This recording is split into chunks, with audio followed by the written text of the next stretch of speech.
What's up everybody? Welcome back to another one of my videos. In today's video, I'm going to teach you 3 tips how to learn Facebook marketing for your online bookkeeping business. If you're thinking about starting a bookkeeping business or if you're thinking about growing your business, this video is going to be perfect for you.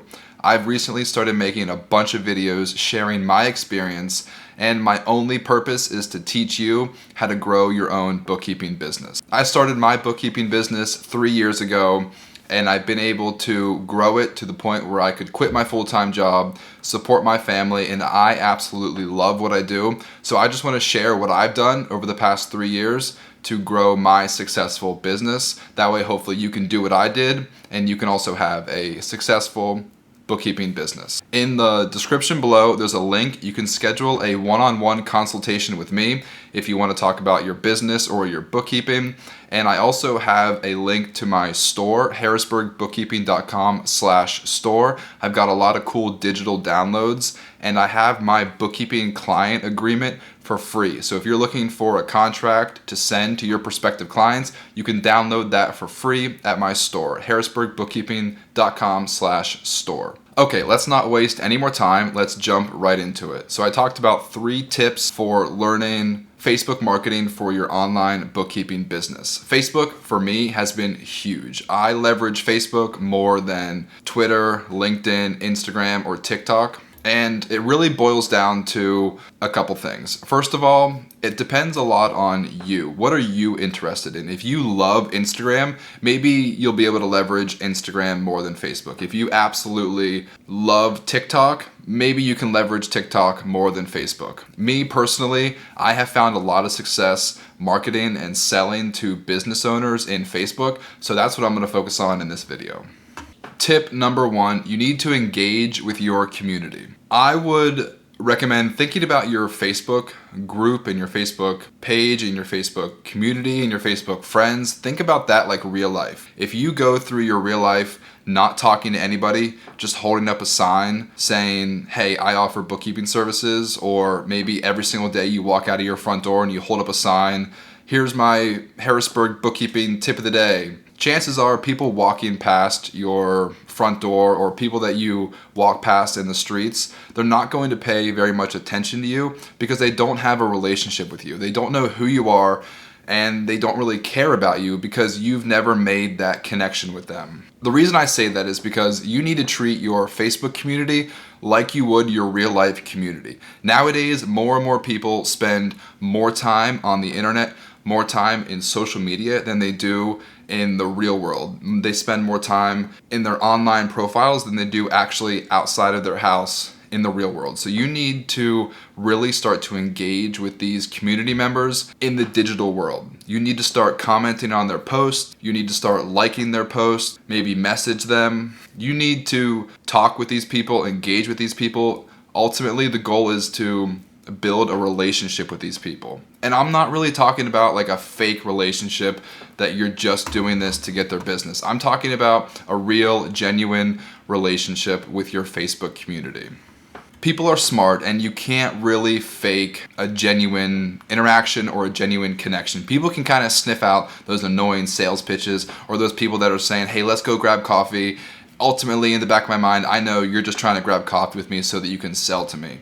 I'm not really talking about that. I'm talking like genuinely interacting with people, liking people's posts, telling them happy birthday, checking in on them, just generally being a normal person on your social media page so that other people like you, other people care about you, other people are invested in what you're doing.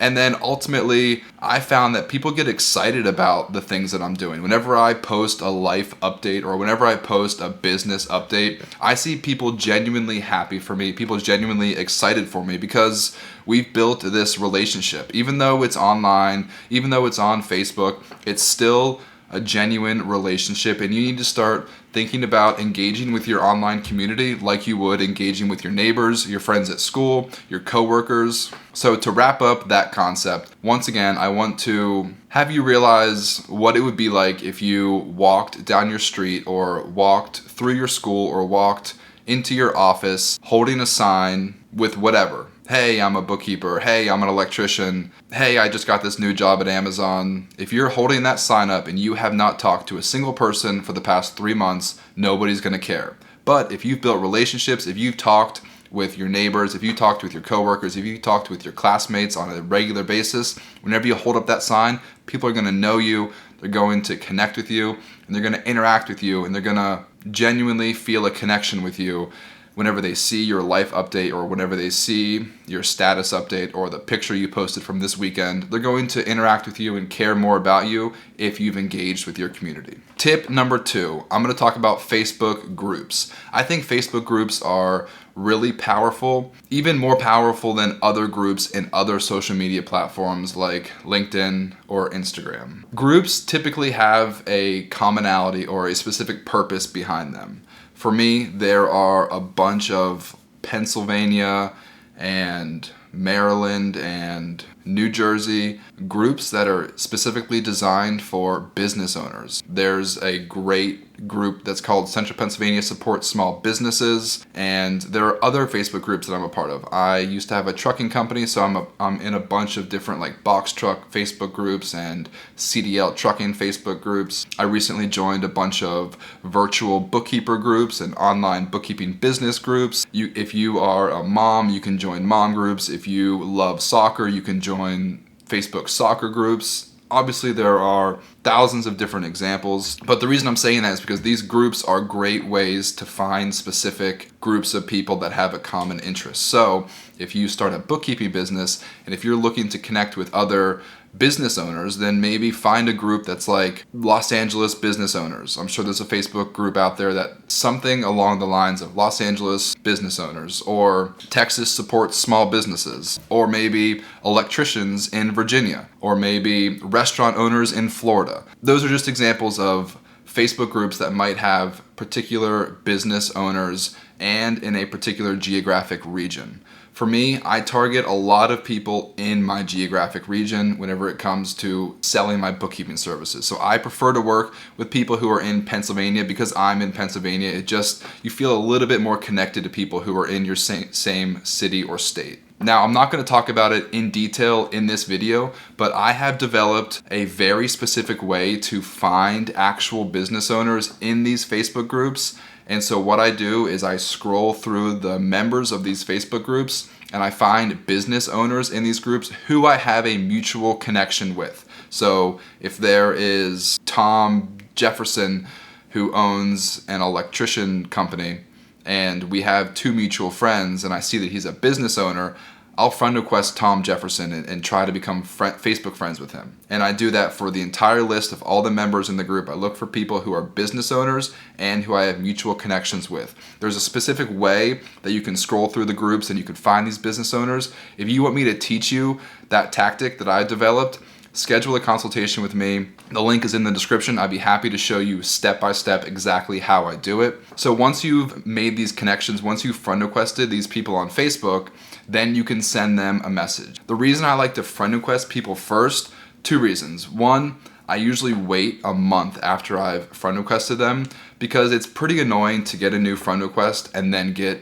a message like the next day. It just doesn't feel very genuine. Also, if somebody's been my Facebook friend for a month, they've probably already seen my content, so they're warmed up a little bit to the idea that I'm a bookkeeper and that I have a business and that I provide QuickBooks and taxes and bookkeeping services. So I usually friend request them and I wait a month and then I send them a message. Also, if you're not Facebook friends with somebody and you send them a message, it usually goes straight to their spam folder or their message request folder, and a lot of people don't see these messages. So if you send a message to 50 people that you're not friends with, you're probably just wasting your time because these messages probably aren't even getting through. So I'd rather friend request 50 people, have 10 of them accept my friend request, and then send those 10 people a message 1 month later. I'd rather do that than send a message to 50 people that I'm not friends with. You're probably going to have a much higher conversion rate if you send a message to those 10 people who are actually your friends a month after they've seen all of your content and they've already gotten to know you. Whenever you send a pitch, whenever you send a DM, whenever you send a message to somebody on Facebook, keep it simple, don't be annoying, and don't send 5 messages in a row if they don't respond. I do one thing and one thing only. I'll send one message. I say, hey, I'm an accountant. Let me know if you ever need help with your bookkeeping, QuickBooks, or taxes. Thanks. That's all I say.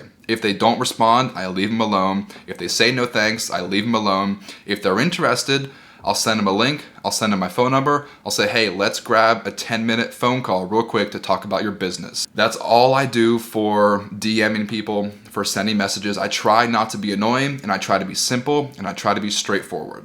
Okay, so far, tip number 1, engage with your community. Second tip, join Facebook groups. Now my third tip is you need to create consistent content. There are 3 different ways that you can make content. You can just do text, you can do a picture or infographic, or you can make a video.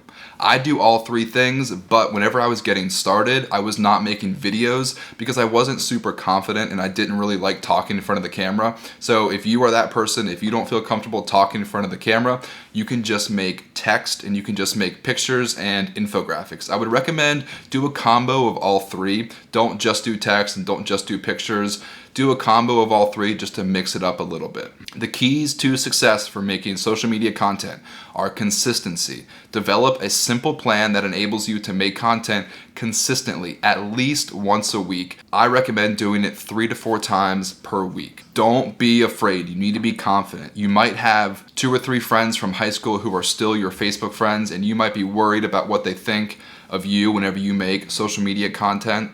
I promise you, if they don't like what you're making, then they don't matter. If they don't want to support you, then they don't matter. I need you to focus on being confident, being true to yourself, being genuine, and just putting out good vibes onto your Facebook page. Be positive and just try to genuinely do your best and create the most helpful content that you possibly can. That's going to be your key to success. Don't worry about people, what they think of you, as long as you're doing your best and genuinely trying to help other people and provide good, valuable content. That's all that matters. Okay, so develop a simple plan that enables you to produce consistent content on a weekly basis, and develop a plan and develop a mindset that you're going to do this for 6 months. You're going to gain 0 traction in the first 3 months. No one's going to care what you're saying. No one's going to follow you, and you might get 1 or 2 likes every time you make a post, but it doesn't matter. You need to stay consistent, and you need to never give up, and you need to have commitment to this 6-month plan. After 6 months, people will start to recognize you. You'll gain more followers. You'll have more business owners who are your friends, and people will start recognizing you and understanding that you are providing high quality, legitimate bookkeeping services. So consistency and commitment. Don't give up. Okay, so last thing I'll talk about real quick, just the ideas behind the text and the pictures and the infographics. In the beginning, I tried to make these complex, complicated, intricate, really detailed bookkeeping and tax, but I found myself spending a lot of time trying to think of these complex ideas, and then I realized that a lot of people aren't really even at that level where they need these complex tax tips on how to gain deductions from the IRS. So I switched my focus to more simple ideas. I was targeting new business owners who didn't really know much about deductions or expenses or taxes. I was focusing more on the new business owner who doesn't even have a separate business checking account, or doesn't even have QuickBooks, or doesn't even know anything about bookkeeping or QuickBooks. So I have like 3 or 4 ideas that I center most of my posts about. First of all, get a separate business checking account as soon as you can. Second of all, get a QuickBooks account as soon as you can. Third of all, try to avoid using cash. And if you are using cash, be very detailed with tracking your transactions. Also, it's really important to reconcile your checking accounts and credit card accounts every single month. And then finally, I generally throw in a tip about just like consistency is key when it comes to your bookkeeping. So just try to keep up with your bookkeeping on a weekly basis. Don't let it go for 6 months, because then it becomes really stressful and then it becomes too hard to manage. So I juggle between those 5 ideas pretty consistently on a weekly basis, and I deliver my message in a slightly different format every time, whether it's text or video or picture. And then once you've developed all of that social media content, then finally you can say, hey, If you're stressed about your bookkeeping, if you can't keep up with it, if you need help, you can call me, Zach Pasquarello at Harrisburg Bookkeeping, and I can take care of your bookkeeping for you.